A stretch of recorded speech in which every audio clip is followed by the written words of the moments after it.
Some stories aren't rushed, they unfold like old photographs, colors fading just enough to feel timeless.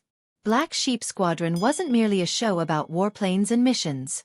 It lived in the spaces between the dogfights, in the quiet looks exchanged on set, in the weight some actors carried when the camera stopped rolling.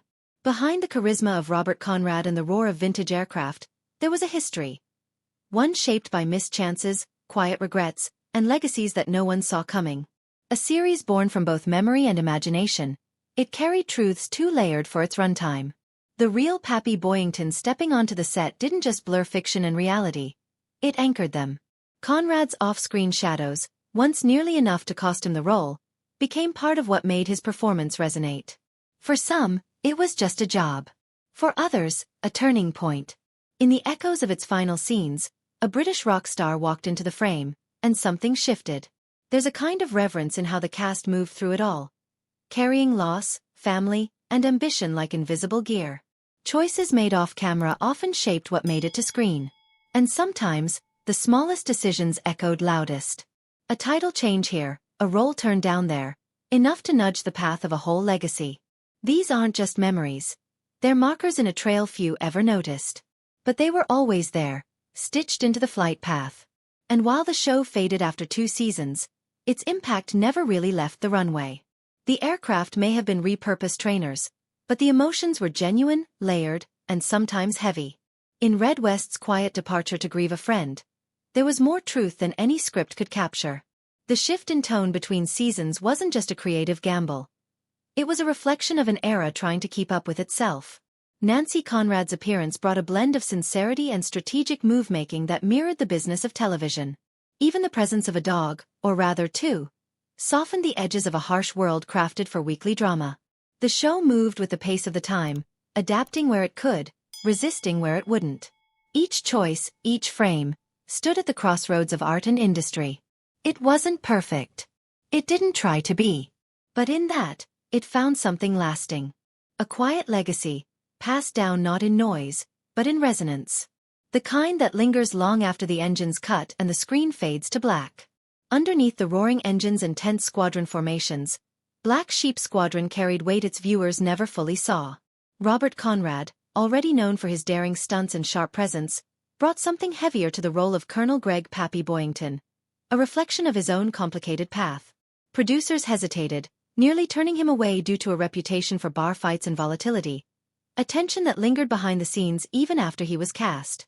That same intensity, though, became part of the character's realism. On screen, it translated into conviction. Off-screen, it remained unpredictable. Yet Conrad's raw performance became the show's anchor, holding steady even as the series itself tried to find balance. The casting choice proved risky, but it gave the show its identity. Alongside him, Red West brought a different kind of gravity. The bond he once shared with Elvis Presley had fractured long before the cameras rolled, but the grief returned in full when Elvis died in 1977. West left the set without ceremony. It wasn't just an absence. It was a rupture. His quiet, grounded performance had always hinted at something deeper, and now viewers knew why. Behind the uniform was a man mourning more than a friend. A part of his own history had just been taken away. Not every story unfolded in front of the camera. Some choices happened long before the first scene was filmed. Robert Conrad had once been offered the lead in I Dream of Jeannie, a role that could have altered his entire career. But he turned it down, unwilling to take second billing to Barbara Eden. It was a decision born of pride and principle, and one that followed him quietly for years. That show went on to become a beloved classic. And yet, without it, Conrad stepped into something grittier, a role that would demand more of him, both physically and emotionally. The near miss became a kind of origin point for what came next. His portrayal of Pappy Boyington wasn't polished. It was worn in, lived in. The kind of performance you can't fake. That path may not have been the one he first imagined, but it carved out something unique, a legend forged in struggle and second chances. And while Conrad's image was always larger than life, the reality often lived in the shadows, shaped by choices that only made sense with time. His presence on the show grew beyond the role. It defined a tone, one that the series built itself around. And in the quiet between battles, his own story seeped through. The series never shied away from evolution, even when it meant taking risks that might not land. In its second season, producers introduced a group of female military nurses, Pappy's lambs, hoping to broaden the show's appeal in a landscape now dominated by flashier fare like Charlie's Angels. The tonal shift was immediate. Gone was the tight-knit male camaraderie, replaced by a softer, more marketable dynamic. Among these new faces was Nancy Conrad, Robert's own daughter, stepping into a role that brought real-life lineage into the fictional squadron. It was a move that sparked whispers of nepotism, but it also spoke to the closeness of the production, a family extending beyond the narrative. Still, that season would be its last. The gamble didn't hold. What had once been defined by grit and fire had softened, and the audience, already shifting with the times, didn't stay. But that brief period remains a telling chapter. A moment when the show tried to stretch, to adapt, and to survive. Like so many shows of its time, the decisions made weren't just creative, but necessary. They told a story of adaptation, and in doing so, revealed the fragility of what had once felt unshakable. Then came the finale. A last surprise in a series that had already blended fact and fiction with quiet confidence. British rock star Peter Frampton, still soaring from the success of Frampton Comes Alive, stepped into a guest role as Peter Buckley. It was unexpected, even jarring, a symbol of two entertainment worlds brushing up against one another. Frampton, known for his iconic curls and on-stage charisma, nearly transformed his image for the part. But producers kept him as he was, recognizable, magnetic, and distinctly out of place. His brief time on screen was less about the role itself and more about the moment it created. A rock icon walking through a war drama. A farewell layered in spectacle. The show was ending, but it wouldn't fade quietly. Even in that final chapter, Black Sheep Squadron remained willing to take chances. It had always walked the line between authenticity and invention, between history and television. And in its final breaths, it brought them all together.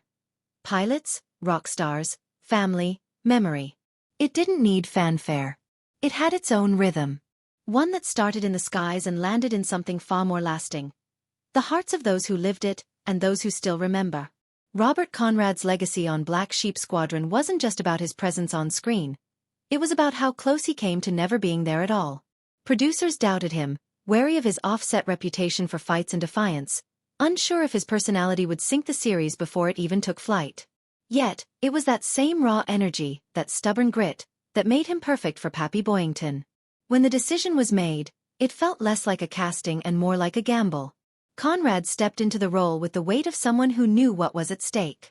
He performed his own stunts, pushing limits not just for realism, but as if to prove that no one else could embody the part as fully. His past, full of sharp turns and hard choices, seemed to merge with Boyington's story, creating something that blurred fiction and reality. It was never about perfection. It was about a truth that came from scars, from risks, from moments that could have gone wrong but didn't. Behind the cameras, every take felt charged with that same energy. A silent acknowledgement that Conrad's story and Boyington's were more connected than anyone expected. Each scene carried the tension of a man both embodying and defying the legend he played. That collision of character and actor gave the show its edge, and it's why the performance remains untouchable even now. The weight of that choice hung over everything that came after, shaping the tone of the series in ways no script could plan. It wasn't just acting. It was an unspoken challenge, delivered with every glance and every line. Red West's presence on the set brought another layer of quiet complexity. His connection to Elvis Presley was more than just a name in the credits. It was a thread woven through years of loyalty, conflict, and regret. When Elvis died suddenly in 1977, West was pulled out of the world of fiction and back into a reality too raw to ignore. He left the set, and his absence felt heavier than any written scene. It was a reminder that behind the characters were real people, carrying histories that didn't fit neatly into storylines. West had lived through fame's brightest and darkest corners, standing beside one of music's greatest legends. That experience, with all its triumphs and fractures, seemed to seep into his portrayal of Master Sergeant Andy Micklin. There was a quiet authority to his performance, as though each line came from a place of hard-earned understanding. Losing Elvis wasn't just personal grief. It was the loss of a chapter that had defined much of West's own life. And yet, when he returned, that weight never left him. It added an unspoken depth, a texture you can feel even now when watching his scenes.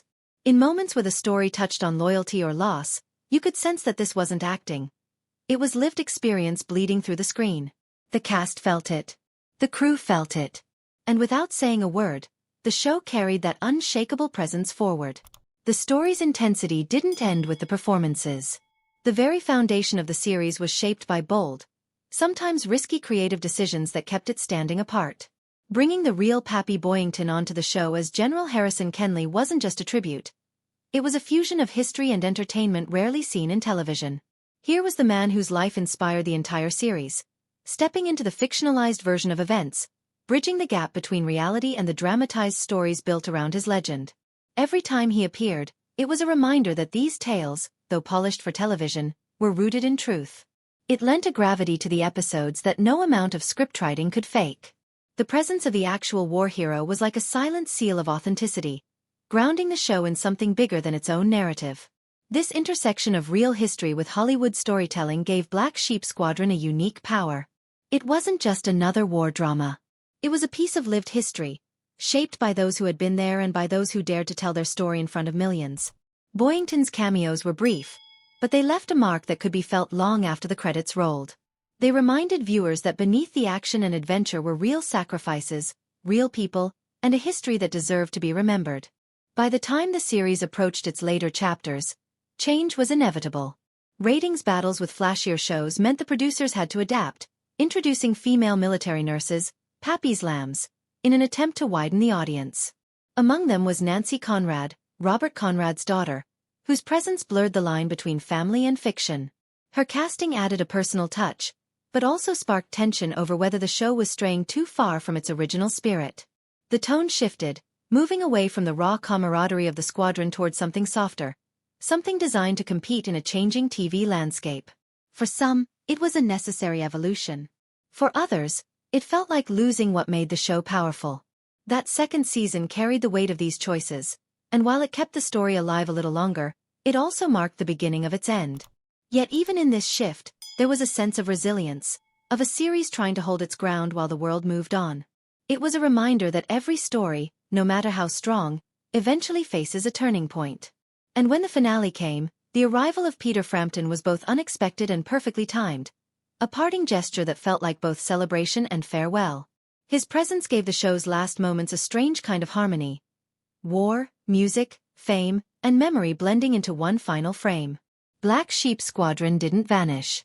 It simply touched down. Quietly, deliberately, like a mission completed with dignity, not spectacle. The title, once a nursery rhyme play on words, had already changed, from Baba Black Sheep to something more grounded. Black Sheep Squadron. The shift wasn't just about branding. It was about clarity. About reminding audiences that this was rooted in something real, something earned. The drama may have been stylized, but the soul of the series remained intact.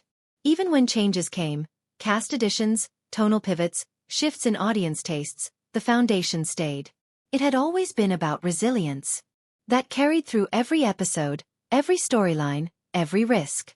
From the modified aircraft standing in for enemy planes, to the dual role played by two dogs as Meatball, the production made choices that blended heart with practicality. There was no luxury of CGI. Just craftsmanship, and a deep respect for what the show aimed to portray. These quiet details, unnoticed by many, formed the backbone of what made the series endure. They weren't headlines, but they mattered. In the rhythm of each scene, in the transitions between camaraderie and combat, there was a story being told that reached further than its time slot. A story that carried the weight of its inspirations. Conrad's journey through the show left more than just a performance behind. His refusal to take second billing years earlier now read like a fork in the road, one that led not to sitcom comfort, but to dramatic terrain that matched the depth he brought as an actor. The role that once nearly slipped from his grip due to off-screen behavior became the defining moment of his career. It wasn't just about the danger he brought to the character. It was about the vulnerability, the cracks, the authenticity. Through him, Colonel Boyington wasn't just a war hero. He was human. And when the series ended, that portrayal didn't fade. It echoed. Through generations of television that followed, through actors who studied his toughness and borrowed from his screen presence, Conrad's legacy lived on. And beyond the screen, his family, including his daughter Nancy, carried that legacy forward, etched not only into the show's history but into the quiet corridors of television memory. The show didn't have to shout to be remembered. It had already said what it needed to say. Each performance, each risk, Each behind-the-scenes moment stitched together a tapestry that still holds. And in that final arc, with Peter Frampton stepping into a world that wasn't his, yet somehow fitting in just enough, the series closed its doors with grace, not spectacle. A final salute to a time, a team, and a tone that no other show quite replicated. What remains is not just nostalgia. It's structure. It's reflection. It's the way a show rooted in war stories told so many tales of human complexity beneath the uniforms and cockpit canopies. The use of real-life figures, repurposed aircraft, beloved mascots, and family ties didn't dilute the show, they enriched it. They showed how much could be built from limitation. How sincerity could still be found amid competition. And even as the series tried to stretch into something broader, with second-season additions and last-minute guest stars, it never let go of what made it whole. There's something lasting in that. Not every decision was perfect. Not every arc landed the way it was meant to. But that was never the point. What Black Sheep Squadron did was create a space where history, memory, performance, and production could all live together. Where the realities of war and the challenges of television found a shared language. That chapter may be over, but it shaped everything. For those who were part of it, and for those who still return to it, even now it remains. In the grain of the footage. In the steady hum of the background score. In the look behind the goggles as the camera rolled. A time, captured. Some stories last not because they were loud, but because they were lived. Black Sheep Squadron lived in the space between past and present. Grounded in truth, elevated by fiction. The people behind it, Robert Conrad, Red West, Nancy Conrad, and Pappy Boyington himself, each left something behind. Not a role. Not a rating. But a presence. A legacy shaped by choices made under pressure. Held together by performances that carried real weight. And remembered not only for what was filmed, but for what happened in the moments between the lines. Those moments don't fade. They settle. They stay. Even as television changes, even as eras move on, the story of this show remains. Quiet. Steady. Unshaken. Like a plane returning home after the mission. Weathered, sure, but still flying.